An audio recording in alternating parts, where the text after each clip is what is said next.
Let us turn to page 4.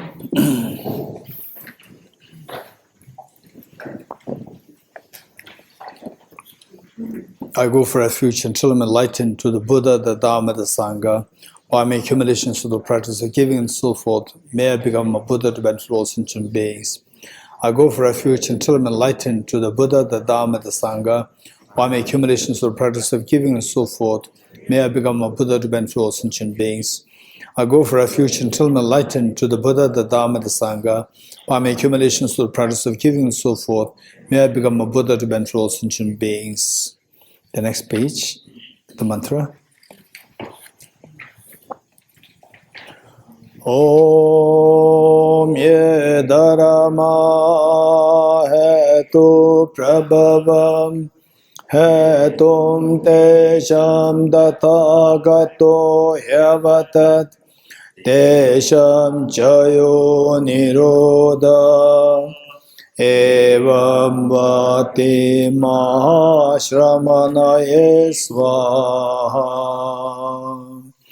Om ye dharma hetu prabhava hetum desham dathagato yavatat desham chayo nirod evam vati mahabsamanaye svaha. Om ye dharma hetum tesham dathagato yavatat tesham chayo nirodha evam vati mahashramanaye svaha. All phenomena arise from causes. The causes are taught by the Tathagata. The cessation causes as well is taught by the great seer. Okay. So while we do this class, we will also make it a point that we learn some technical aspects, not only just the main concept, but also the technical aspects.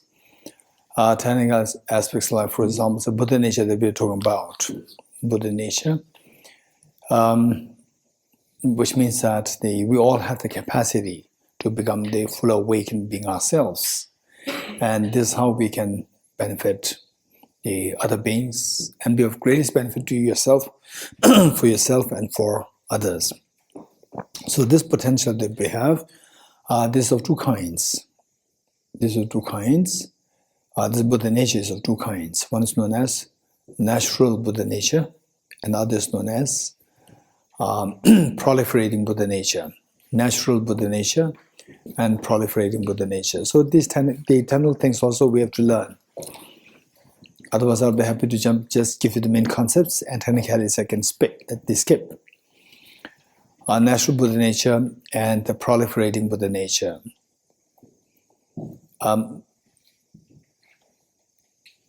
So like the water, the dirty water, with the proper purification process, we see that there's something purity inside this dirty water, the true nature which is pure, and then in the process of purification, then the true nature becomes manifest more and more. So that true nature of the mind, in other words, our mind, through subjecting this mind to the purification process.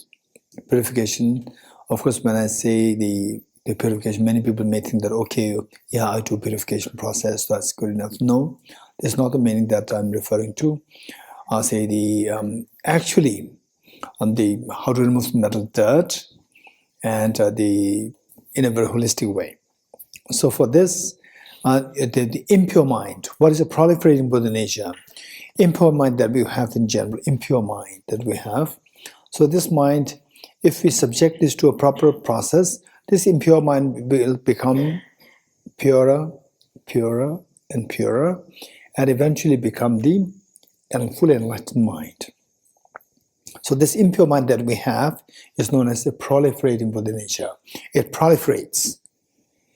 when subjected to purification process, this impure mind will proliferate, it will grow, eventually to become the Buddha's mind. Your own mind will become the Buddha's mind. So in fact, the Buddha is not outside. Of course, the Buddha Shakyamuni is outside. All these, the Buddhas, they are outside. But you, your Buddhahood, which you're going to attain, is within you right now. That's obscured by the mental defilements. It's all already within you. And that needs to be awakened. And so where you subject this mind to the purification process of the wisdom of emptiness, bodhicitta, and so forth, then the mind becomes purer, purer, purer. That impure mind becomes purer, eventually will become the Buddha's mind. So this impure mind is known as the proliferating Buddha nature. Now the next part, what is the next part? Natural Buddha nature. Natural Buddha nature is a little more technical, and it may make sense to you completely with the great awe only after extensive studies of emptiness. So what is this, the natural Buddha nature? This so what we discussed this morning, say this flower, we see this flower, but actually it's just a bunch of atoms. And what's the flower? Go closer to this object, the flower is not there. You just see a bunch of atoms. Even the atoms also. Even the atoms, if you subject them to the similar analysis, even the atoms also disappear. It's nothing but matter made of electrons, protons, neutrons. That's it. So, what's a flower there? Then we see that the flower disappears. The emptiness of the flower manifests. So likewise, this proliferating Buddha nature that we have, this proliferating Buddha nature, this also has the empty nature. This also has the empty nature. So what is empty nature? It doesn't mean it does not exist. This is what we are going to study in more detail. What is meant by the empty nature, emptiness. So for the time being, just if you're making note, you just write down the emptiness. Emptiness of the proliferating Buddha nature is referred to as the natural Buddha nature. Emptiness of the proliferating Buddha nature is the natural Buddha nature. What is proliferating Buddha nature? The impure mind that we have, which when subjected to purification process, it will proliferate, it will grow to become more and more pure. That impure mind that we have is known as proliferating Buddha nature, and the emptiness nature of this proliferating Buddha nature is known as the natural Buddha nature. For the time being, second part is very technical till you get some clue of what emptiness means. Emptiness doesn't mean nothingness. Emptiness doesn't mean nothingness. It doesn't mean that everything is empty. This is nihilism. The real understanding of emptiness is where you understand emptiness and you respect the law of cause and effect. You don't deny the cause and effect. The cause and effect is respected even more when you understand the actual understanding of emptiness. Just to say nothing exists, that's very easy, yet it doesn't tell you the reality. But the emptiness is the ultimate reality. It is the reality. It is not something which our mind fabricates. So this is something which we have to discover, and that requires extensive studies. And this is not nihilism. And the indication that you get a good understanding of emptiness is that your fear subsides, and that your respect for the law of karma increases. When that happens, then you understand emptiness is going the proper track. Otherwise, if you say that, there's nothing existent, Buddha said nothing exists, empty, this is nihilism, this is not emptiness. Okay, by the way, I'm not going to go into emptiness now. At the moment, we have to create the ground. And perhaps, depending on the pace at which we go, we may start emptiness tomorrow or day after tomorrow. Let's see. Okay. So, Buddha nature, there are two kinds. One is the proliferating Buddha nature, and the other one is the natural Buddha nature. And So finally, the Buddha himself taught it, and also that the great Indian master. So this name, you must remember, he is being revered as the second Buddha, Arya Nagarjuna. Some of you are already familiar with this name, but if you are not, make sure that you are very familiar with this name. Then he is the one who his writings are being discussed by the Indian philosophers, the Western philosophers, the Buddhist philosophers. Everywhere his philosophy is being discussed. His philosophy is nothing but let's say the clarification of what the Buddha taught, emptiness concept. So one of his students, Acharya Nagabodhi. Acharya, when I use the word Acharya, this is the epithet like a great master. This is a Sanskrit word or Indian word. Acharya is a great master. Acharya Nagabodhi. So Acharya Nagabodhi, what he said is that Buddhahood is not bestowed to you by anyone. Chanju suye jimai, suye kyan sumai, rangshu yonsu shebale, tela sangi sangichu. This is Tibetan. In English, the Buddhahood is not bestowed upon you by anyone, nor is the cause of the Buddhahood being held by someone for you. It is you. It is through you discovering your true nature that you become enlightened, that you become a Buddha. This is what he indicated, Acharya Nagabodhi. So the mind, if you think of this, the mind, first of all, we need to discover what this mind is like. This mind, which is not physical, is a totally non-physical matter, yet this is like the center of the whole universe with respect to you. Your mind is the center of the whole universe. So, say how many of you, as a minimum, 90% of your income you spend to make this mind happy. At least trying to make this mind happy. Makes sense? It is 90% of your income, whatever you get, whatever you try to get, you spend to make this mind happy. Makes sense? At least, okay. What about those people who didn't raise hands? Okay, out of your income, how many you use that for yourself? Raise hands. Almost all of us, right? Almost all of us. So which means that why you are spending so much of investing so much time, resources, energy for the self? Why? What for? For this body or for this mind? What? Huh? So to make this mind happy, to this mind run away from miseries, to make this mind have more happiness. For example, the sunshine. How many of you wanted to go in the sun? Raise hands, to be very honest, right? Very simple, right? And then the bell rings, you feel a little, oh, I wish I have another 5 minutes here, right? It's so cozy, it's so nice, warm. Okay, so this is what is known as the mind. The mind which experiences happiness, which experiences sadness. And for this mind, to make this mind happy, we are doing everything. This is what we're doing, And yet, say for example, if there's some damage to the brain, but if your mind is working perfectly well, right?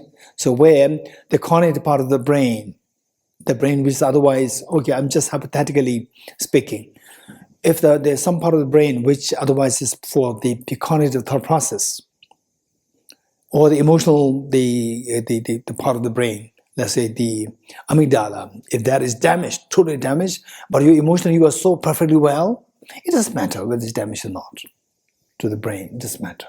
Your emotions, your mind, that is important.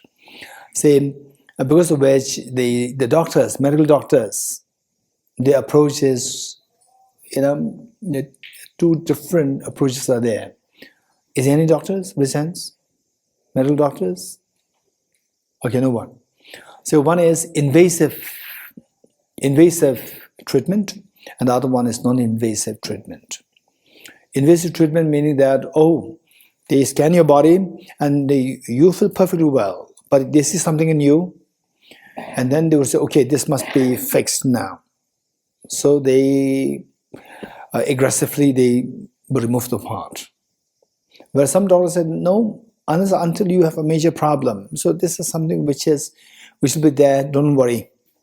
Don't worry. And then they say, as long as you don't have a major, meaning that you don't find, you find okay yourself, then don't worry about that part. Although there's some calcification happening there, it's fine. Calcification meaning, say some part of the organ may become a little stiff or hardened. The part of the body can become hardened. That's fine. Some people, they go very aggressively, saying that there's a problem, you have to fix it now. Okay, so they find your mind is so important. And this mind, if you treat well, this mind can become so pure. So for that, first you have to identify what this mind is. It's not, they say, the physically visible. It's not tangible, but it's there. That is the, okay, how many of you know when you become angry? How many of you know that you become angry, in a sense? When you're angry, how many have been angry, by the way? How many have never been angry? You don't know what anger is, in a sense? Okay, so when you're angry, did you recognize that you were angry? Yes, right? And some people, when they're angry, they smile. Be very careful with those people. They start to smile when they're angry inside, right? So the point is that when you're angry, or when you are compassionate, some people, they're very compassionate, but they don't express it, right? And only if you're very smart, you can feel that person's compassion towards you. Otherwise, for example, small children, if you're so compassionate, you plan for the small children's PhD program, right? So this is for your PhD, this is your financial support, this is the plan, this is so forth. Small child, 2 years old, 3 years old, 4 years old, it makes no sense. Only if you give a chocolate, the child will feel your love and affection.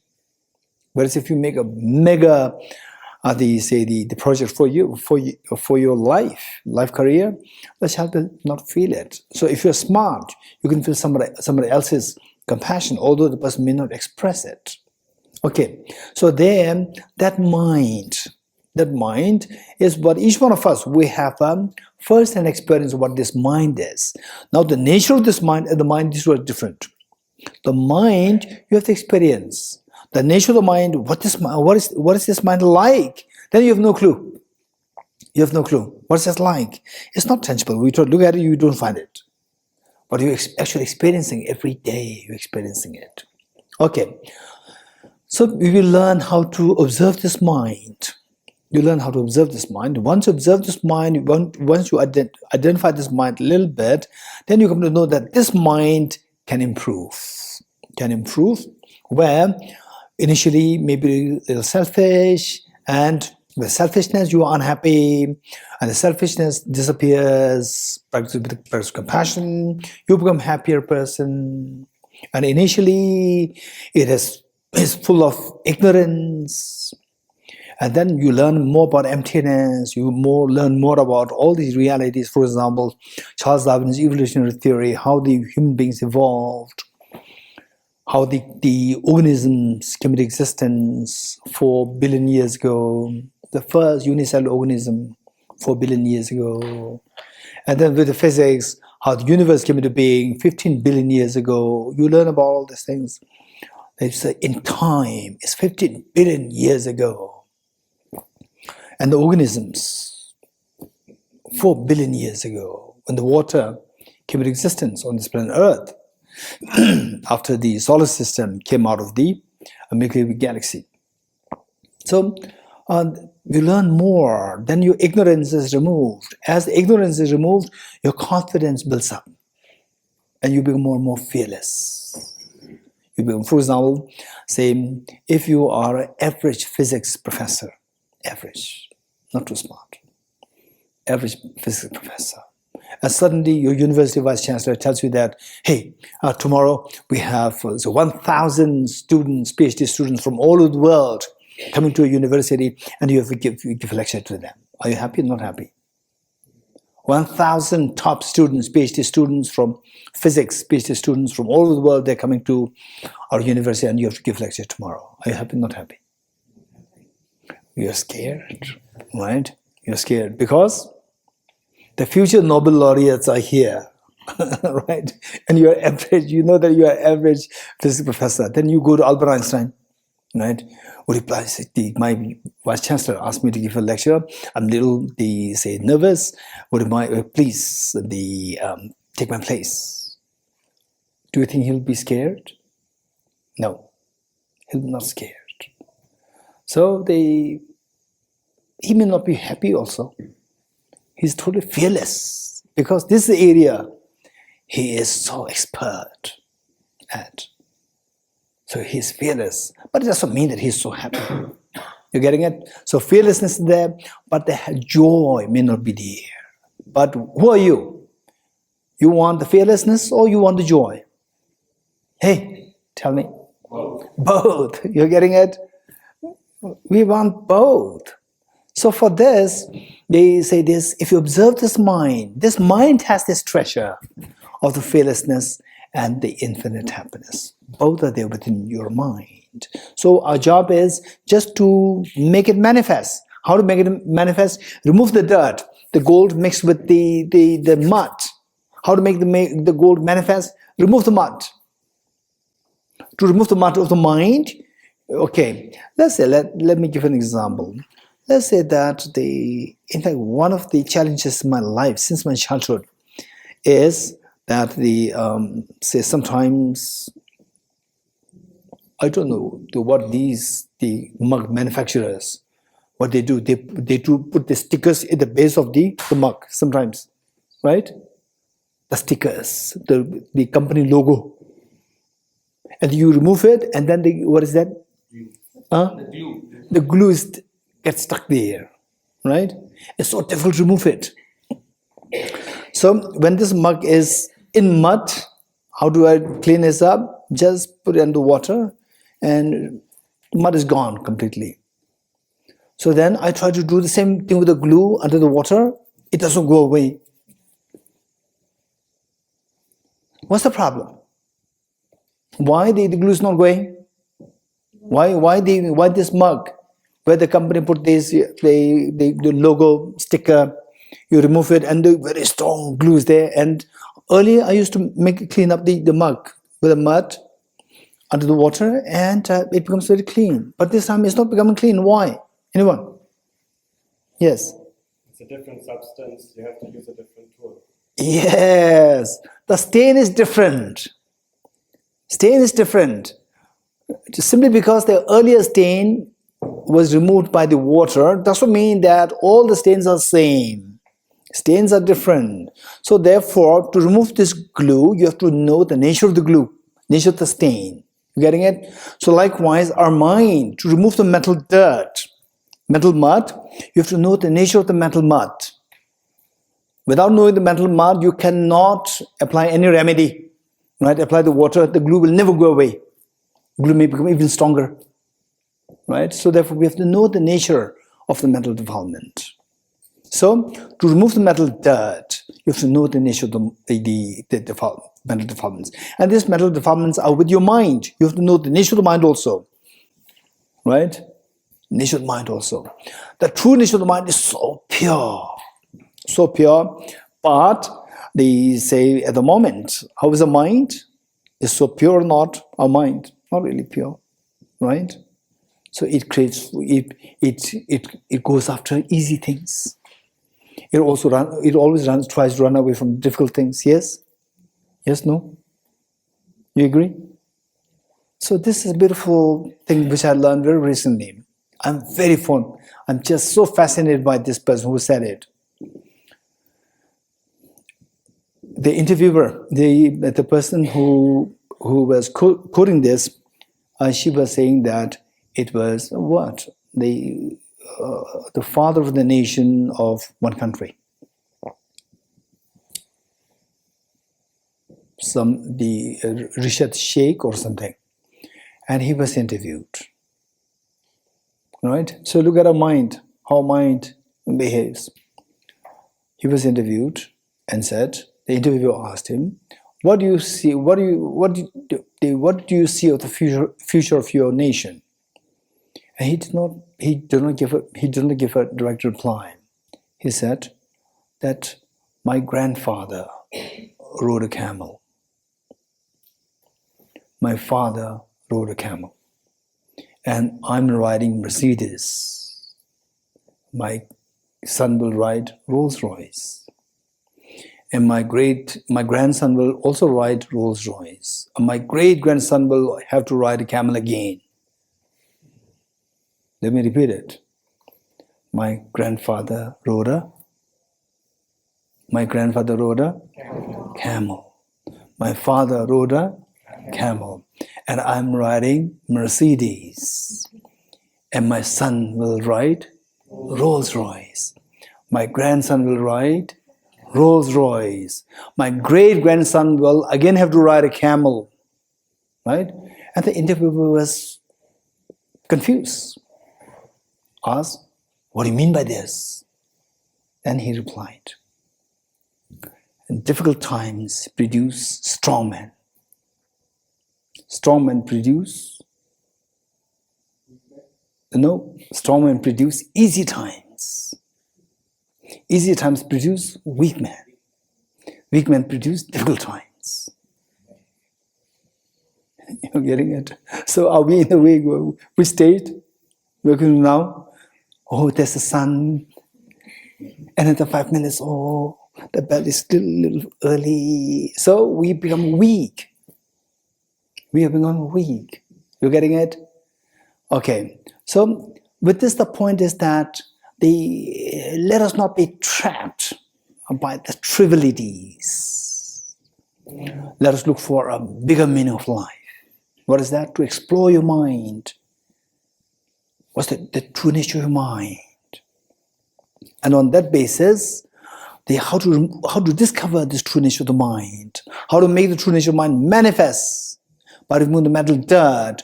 To remove the mental dirt, we have to identify the nature of the mental dirt.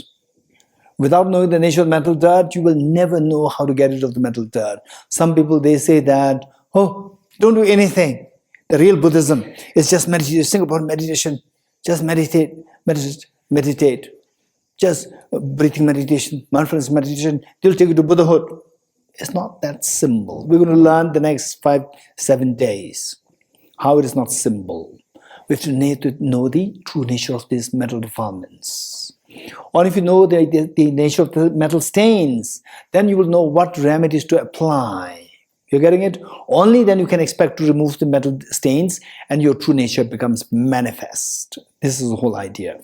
So, having said this,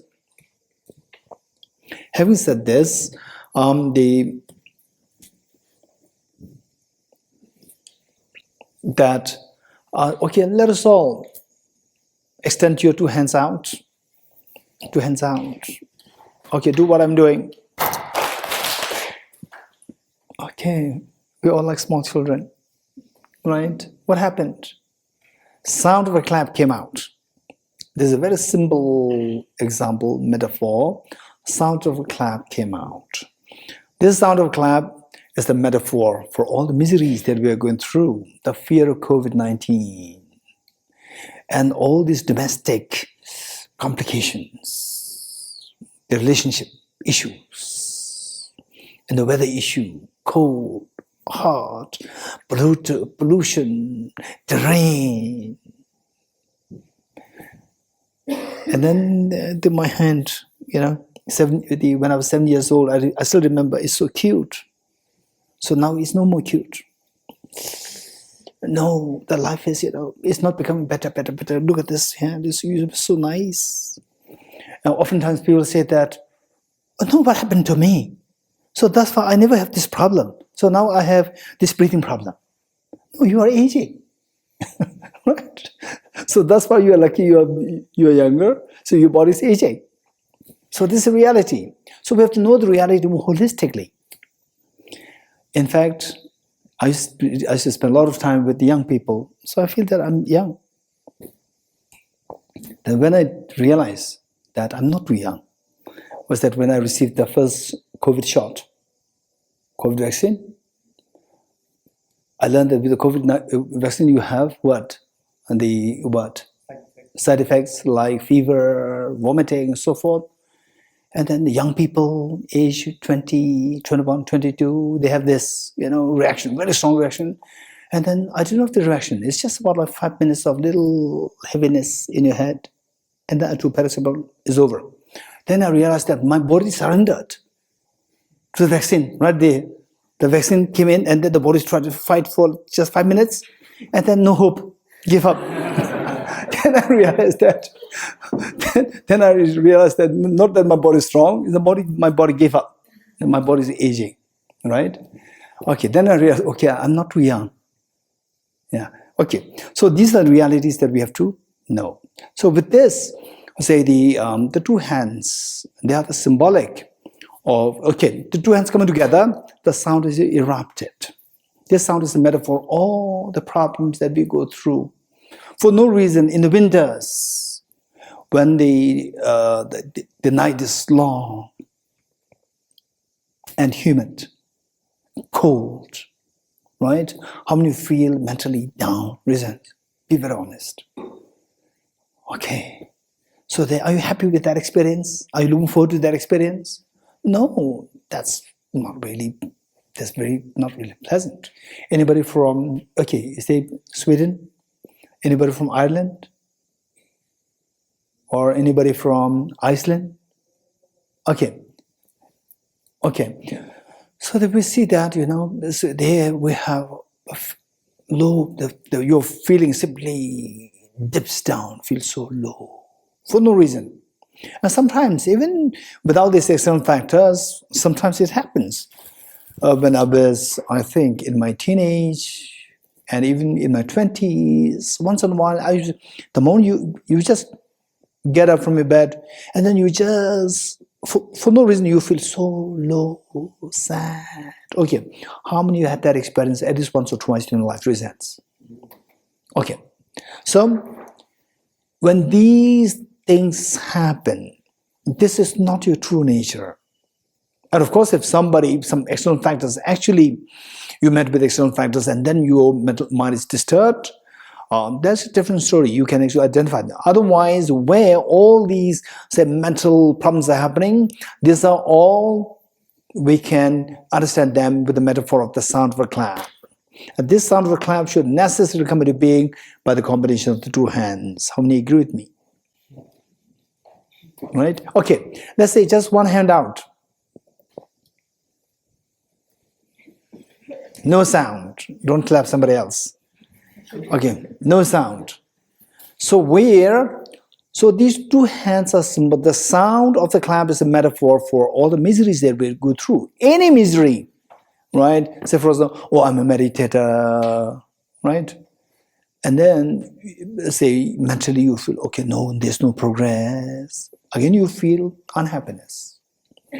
So whether you're a CEO of a company, president, prime minister, or ordinary person, or laborer, daily wager, or say you are retired, whatever you have, any mental problem that you have, this is necessary to be understood as like the sound of a clap, which should necessarily come into being by the combination of two hands, which is symbolic of the two factors, external factors and internal factors. One hand symbolizing external factors and the other hand symbolizing internal factors. Okay. How many external factors are there for our miseries, responsible for our miseries? Okay. By the way, if some can volunteer to share with us what kind of unhappiness you experience in life, say acute unhappiness in life. Raise hands. Would you like to share with us? Yes. During my military service, like being on a really strict regimen and not having freedom. Okay. It brings me joy. Okay, during the military service, when you're having cheesecake? When you're having cheesecake with your friends? I'm pretty happy, yeah. No. In the military service, is that the time when you are most unhappy? They didn't serve us. Okay. So what was that thing particularly made you unhappy in the military service? Freedom. No freedom, like what? Like basically you have to follow always follow somebody else. With no explanation. You have to follow. Thank you. Anyone else? Yes. Loss of loved ones or heartbreaks.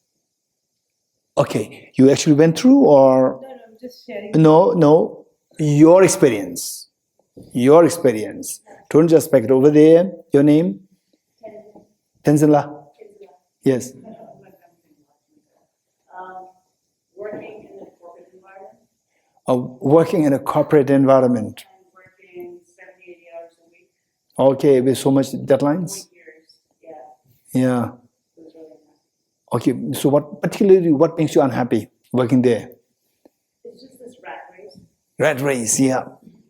Continual frustration and aggravation to hit certain milestones. Yes. Thank you. Okay. Yes, over there.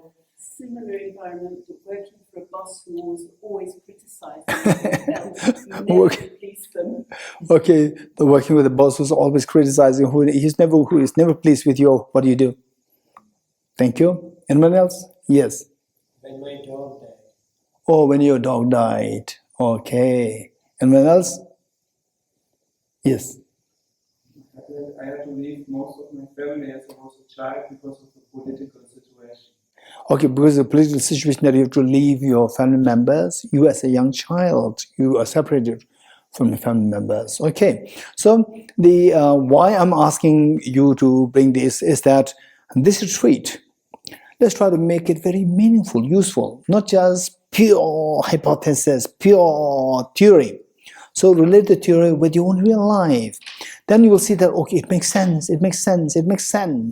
So here, we said that, for example, say the boss, the boss who always criticizes, the boss, external factor, internal factor, external factor, and the loss of my dog, external factor, internal factor, external factor, and the military service, external, internal, external, and the separation from the near and dear ones, external, internal, external. So anyone else who says something different? Okay, so we see that almost, I wouldn't say 100%, but like 90% of our problems, say we have some target to blame at. That's the reason. All these reasons are mostly external. But the pain that you're going through is because of external and internal both. Okay, how many are good in mathematics? Raise hands. How many are good in mathematics? Raise hands. Okay, good. How many can do mathematics? Where you give the 100 rupees and then you buy something for 20 rupees, you pay 100 rupees. How much you expect back? How many you know that calculation? Raise hands. Right? Without which you cannot come here. Right? If you're terribly bad in mathematics, you cannot come here. This much you know. So which means that the mathematics that we're going to do now is going to be very simple. Right? It's not going to be 100. It's going to be digits less than 6. No, not digits. Numbers less than 6. 2, 3, 4, and 32 plus minus, no multiplication. Don't worry. You can do that? Can do that? Ready? Okay. So we're going to do this exercise. Do it mentally. And I will give you the numbers, plus minus. You do it mentally. Don't give the answer verbally. Only when I say was answered, then you can give an answer. Till that point, everything done mentally. Agree? Good. Okay. 2 plus 3, plus 3, plus 2, minus 1, plus 2, plus 3, minus 2, plus 1. What's the answer? That's amazing. You're not that bad. Okay, wonderful. Okay, now let's do it again. I promise I'll not make it more complex. It's same. Ready? Same thing. Again, you do it mentally. Tell me the answer only when I ask you. Okay. 2 plus 3 plus 2 minus 1 plus 2 plus 2 minus 1 plus 2 plus 1. Hey! Don't let others listen. If you don't want to do that calculation, that is your problem. At least let others listen. Don't disturb us. Again, be serious. Let's do it again. 2 plus 3 plus 1 plus 2 plus 3 minus 1 plus 2 plus 3 minus 1 plus 2 plus 3 minus 1 plus 2. What's the answer? 17. No?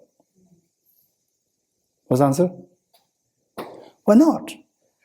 It's the same thing. It's not more complicated. It's the same thing. Why you succeed in giving the answer well in the first case, why you cannot give the answer in the second case? Just tell me, just raise hands. Those who would. Yes. My mind was too slow. Are you sure? Okay, anyone else? Yes? The pronunciation was. I have the pronunciation problem. It is my pronunciation problem. Is my pronunciation problem? Anyone else? You were fast. That I'm fast. Okay. I just thought I can't do it. I give up. Why did you give up? Because too hard. No, but you are here. Huh? I said I'm not going to even try. Like it's too much. 2 plus 3 was the answer. 5. Oh, you tried it? Yeah, but then the rest was like, No, with the second, why did you not try? I wasn't able to catch it. So it was like, Okay. Okay, so you give up. Okay, so we see that, this is an example. This is an example of how we see our problems. For almost all the problems, where you have the problem, and how many when you experience a problem, you felt joy, resents. When faced with a problem, you felt joy. No one. You felt the problem, you felt unhappy, resents. Okay. So this is when unhappiness comes to you, the blame goes to outside. You're getting it? So okay, here he said very honestly, right? Okay, he said they say that in the first case you give the answer correctly. In the second case you cannot give the answer correctly. Why? In the first case my accent is okay. In the second case the accent is gone. Right? It's the same accent. Right? It's the same accent. So they say it's my problem. It's not his problem. It's my problem. Your name again? Sorry. Johnny. Very honest. Said that you said it very fast. You're getting it? So this reflects our mindset. This reflects our mindset, where for all our problems, somehow we look for the blame outside. You're getting it? Where, be very honest. How many thought that because I couldn't give the correct answer because he said it so fast? Listen, be very honest. Be very honest. He said very fast. Okay, I said very fast. No doubt, this is external factor. Your brain works so slow. This is internal factor. You're getting it? And we are so good at only looking for external factors. And yet, don't feel shy that, yes, I'm good at looking at the external factors. What's wrong? Find your purpose is to get rid of your miseries and to have the maximum happiness. If by looking at pointing your finger to external factors all the time, if this helps you to remove your miseries and to have the maximum happiness, go for it. That is your spiritual path. That is your spiritual path.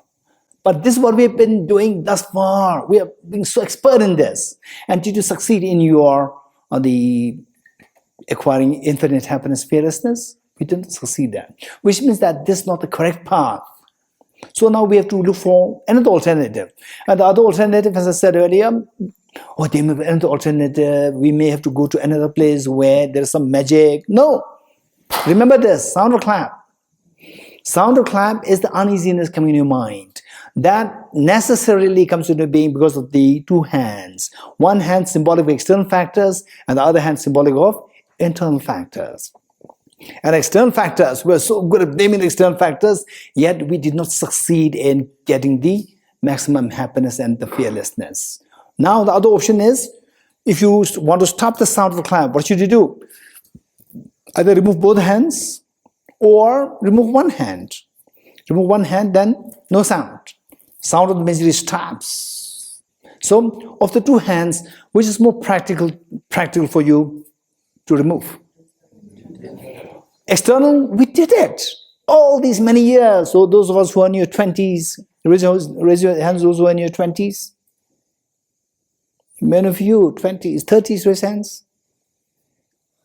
Okay, then the rest of us, So we have been doing this, looking for external factors, blaming the external factors, yet the outcome, we never succeeded in this, stopping the sound of the miseries. We never succeeded this.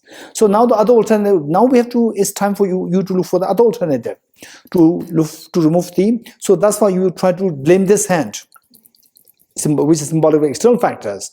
Now you try to blame the internal factor and remove it, right? Just to look for this alternative. Okay, with this, the point is that how many such external factors are there? Infinite. Infinite. Joshua was saying infinite external factors are there. How many agree with Joshua in a sense? The infinite external factors are there. Infinite external factors. For example, let's say that you come here with your bag, come here, and Venerable Kumpenla, right? Who allocated your rooms? Pamela? Somebody allocated the room, right? And they said that you will share with somebody else. Then your reaction most likely would be that, okay, I have no privacy. Right? I have no privacy. My privacy is negotiated. Then you say that, oh, can I get a single room? Okay, you're given a single room. Initially, you are very happy. And then next time, I'm very lonely. I'm very lonely. What should be done? Only two choices.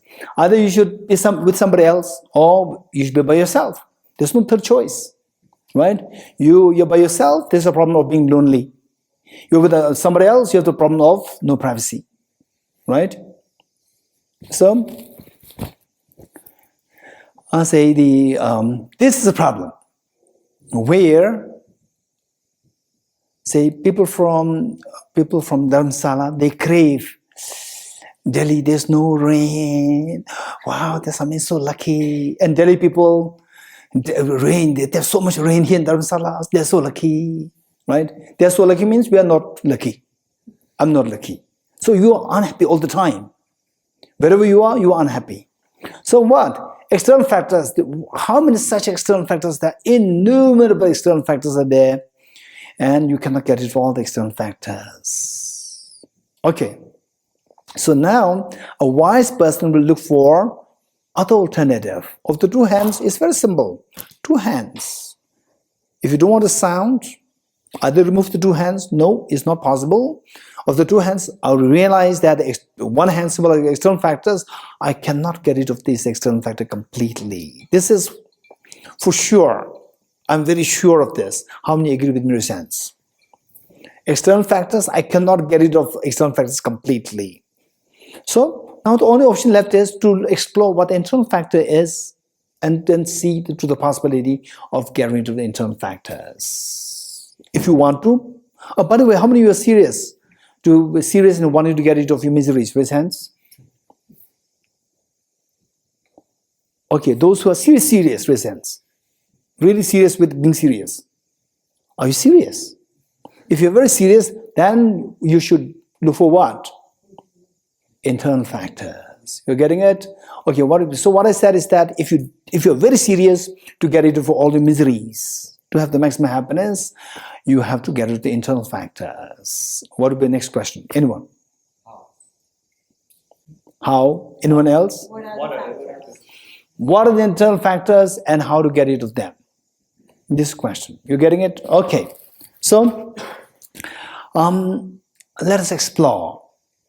Let us explore what are the internal factors, how to get rid of them. So ideally speaking, Buddha identified two internal factors. Buddha identified two internal factors, and yet it is like we should treat this, what we learn from the Buddha, not that, oh, the Buddha taught it, it must be true. Don't go like this. You take this and subject them to analysis to see if it makes sense. You're getting it? So the two factors which the Buddha identified, that's amazing. External factors, the innumerable, whereas the internal factors, just two. Right? So that makes more sense. To remove the internal factors, two of them is easier as compared to infinity. So, okay, what are the two? Number one is ignorance. Number two is selfishness. Ignorance and selfishness. Okay, so some of you may think that, yeah, that's obvious, right? But how to get rid of this ignorance? How to get rid of this selfishness? What remedies to apply? All these things you will come to discover over the next 1 week. You come to discover that unless until we systematically study these, it's not that easy as it sounds, as it appears. It's not that easy. You're getting it? Okay, so the Buddha identified two: ignorance and self-grasping, ignorance and selfishness. And technically speaking, so we are also learning the technical sides as well. The ignorance, there are so many kinds of ignorance, so many levels of ignorance. For example, like for the Buddha required. So for a house, what is more important? The wall is important or the ceiling is important? Huh? If I give you a choice, go for only one, then which is more important? Huh? Ceiling is more important without the walls? Huh? Huh? Both are important. There's ceiling without the walls and the pillars. Ceiling cannot be there, right? It's just a fantasy. Okay, with the walls, without the ceiling, again, it's pointless. So there's no choice. The two. Likewise, say to get rid of ignorance, to get rid of the selfishness, both have to be done. And one, ignorance, there are so many layers of ignorance. And with ignorance, it's how many of you are pretty aware in your own life experience, through your own life experience, that yes, ignorance is the cause of major problems, reasons. Okay, can you give some examples? How ignorance is the cause of your own miseries? Huh? Can you give some examples? Real life examples? Politically. Okay, politically, one thing. Anything else with your own life? Anyone? Yes. Maybe spending a lot of money on I like music, so spending a lot of money on a new synthesizer and then just getting used to it in a day or two. What's the problem? It's good. It's good, but You like music? Buy music, musical instruments. What's wrong? Don't be a boring boy. Have fun. What's the problem? What's the problem? Yes. Being unaware of my fears and then behaving from that place. Being unaware of one's fears and behaving? Behaving from that place, from the fearful place. Can you give me an example?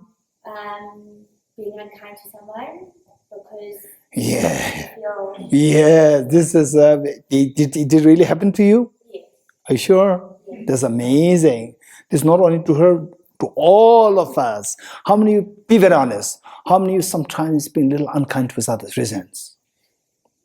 Yes.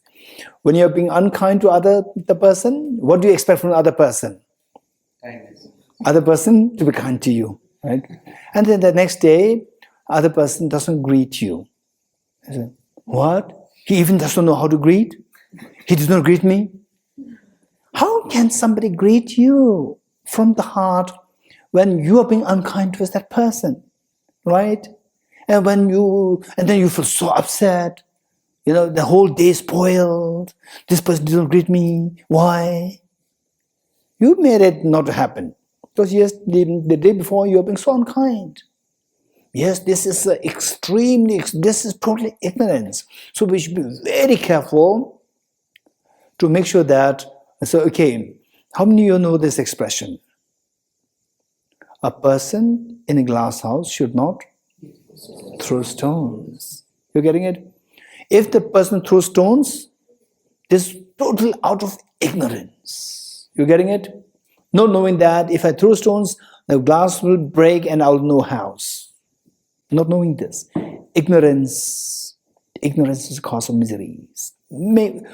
Almost like, let's say, like all the miseries that we go through, somehow ignorance, some degree of ignorance is there. Let's not forget it. Not only that, we should be able to identify that. We can, right?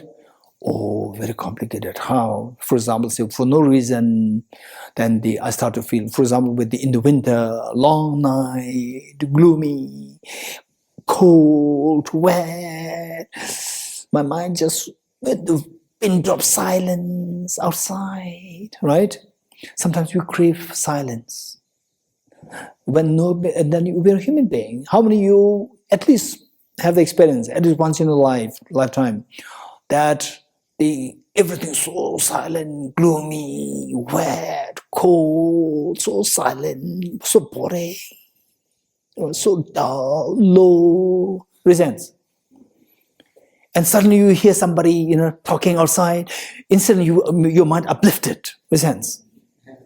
Yes, it does happen. If you don't have experience, you must have this experience. It's beautiful. The beauty of the noise. It's amazing. Okay, so what I'm saying is that we need to say that the problems, they're related to our own problems, and they related to the ignorance, some degree of ignorance. And ignorance, there are so many layers, and the ultimate ignorance is technically known as self-grasping ignorance.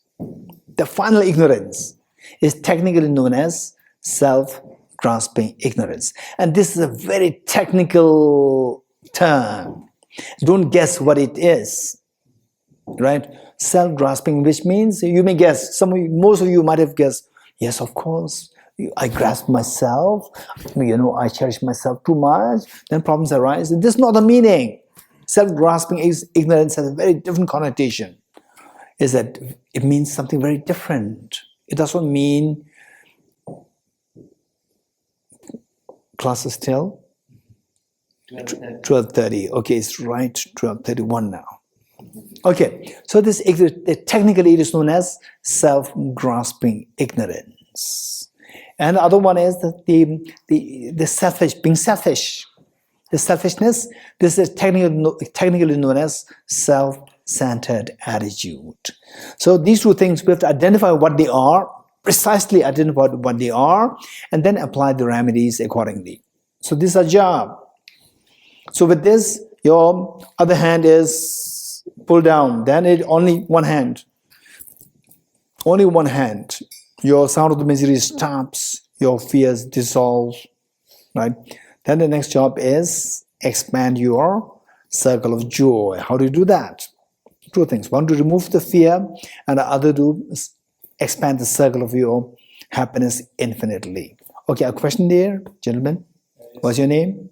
Johannes. Johannes, yes. Self-centered attitude, same as self-cherishing? Okay, good. Self-centered attitude and self-cherishing mind, these two are synonymous. And some people may not be happy to use self-centered attitude. Some people may not use the word self-cherishing mind. It doesn't matter. You have to know the concept. You have to know the context well. Then whatever label somebody uses is fine. Right? Okay. So, yes.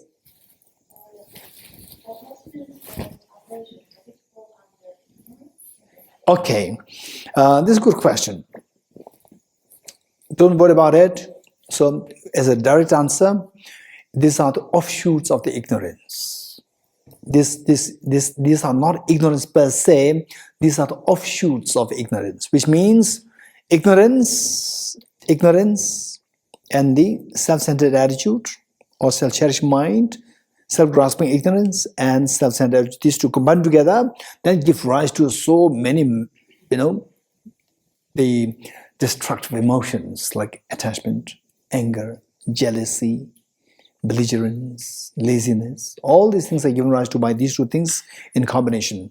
These are the offshoots, the resultant states of the ignorance.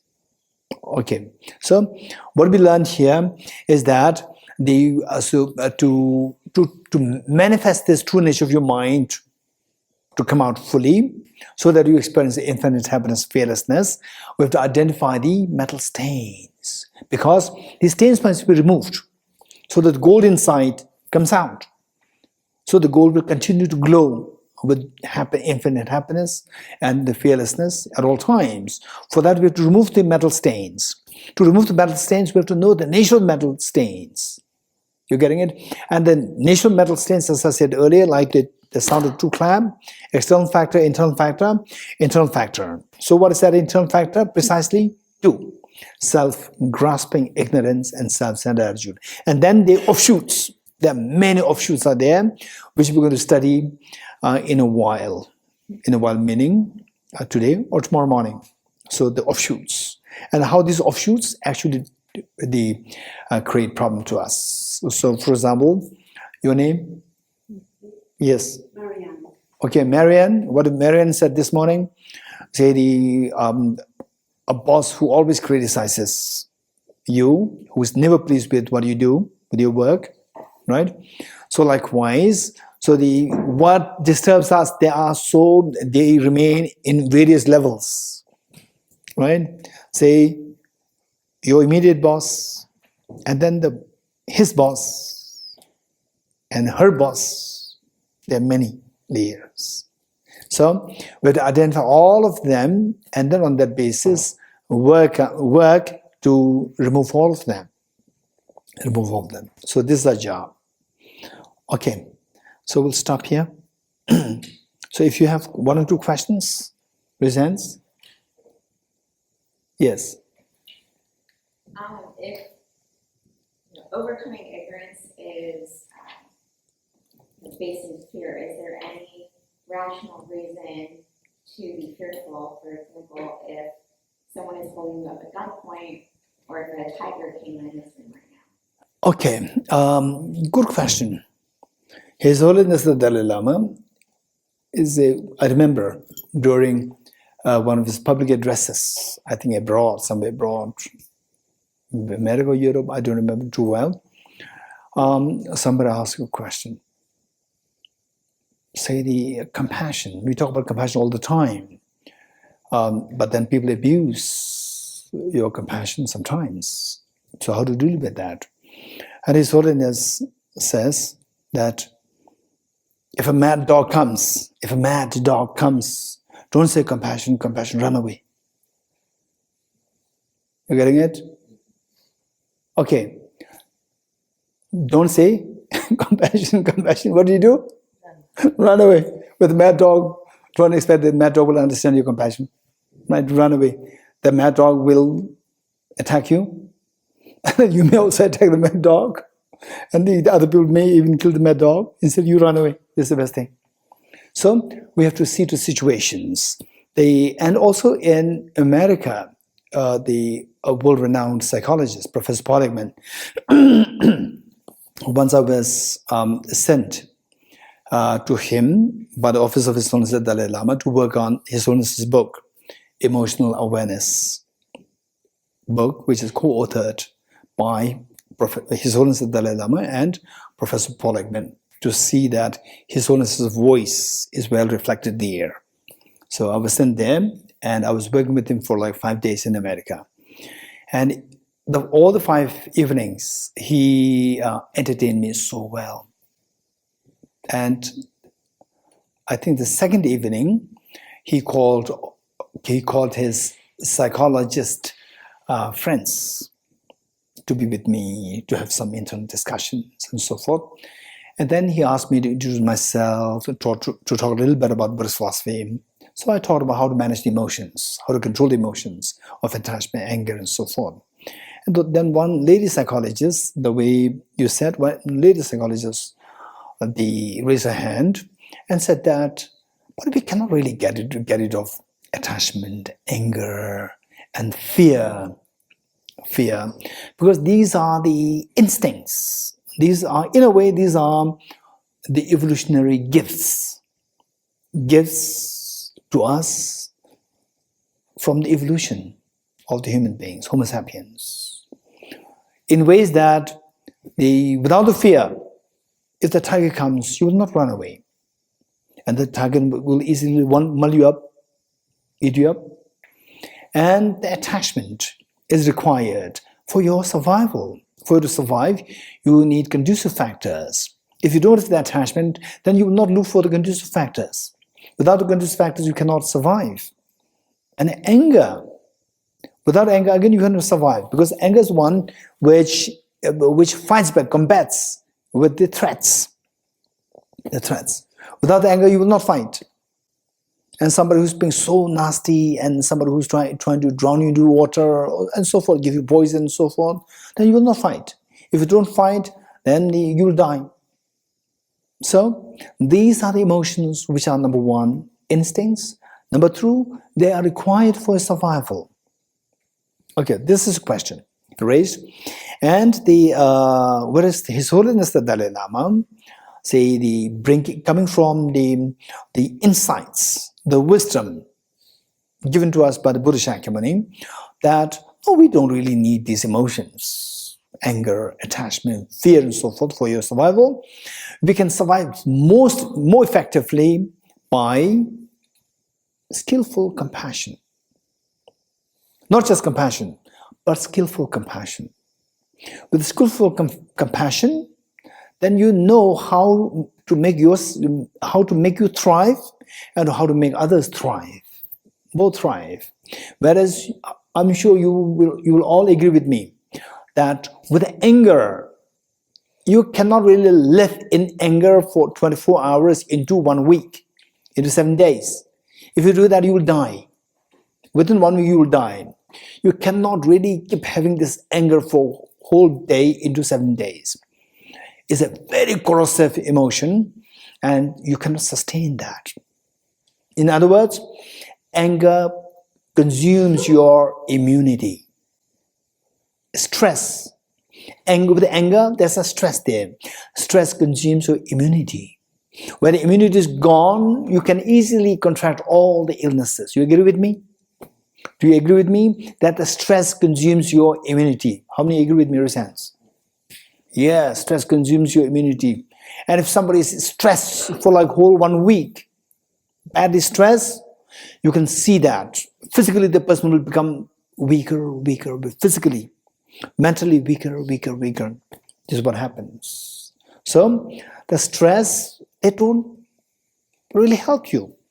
Anger, it only builds up stress in your mind, and it really destroys you rather than help. Whereas the Buddha came up with what is known as skillful compassion. Skillful compassion, not just compassion, but a skillful compassion. A compassion which makes you thrive, which makes others thrive. So with a skillful compassion, when the tiger comes, you will run. Not out of fear, but out of knowing that if the tiger comes, if I'm eaten up, then I have so many things to do to help other people. Who will help other people? So I'd rather run to save my life so that I can help many other people in the future. Right? Yeah. So that's what is known as skillful compassion. Okay, good. We'll stop here. Yata Om Gate Paragate Parasamgate Bodhiswatyata Om Gate Paragate Parasamgate Bodhiswatyata Om Gate Paragate Parasamgate Bodhiswaha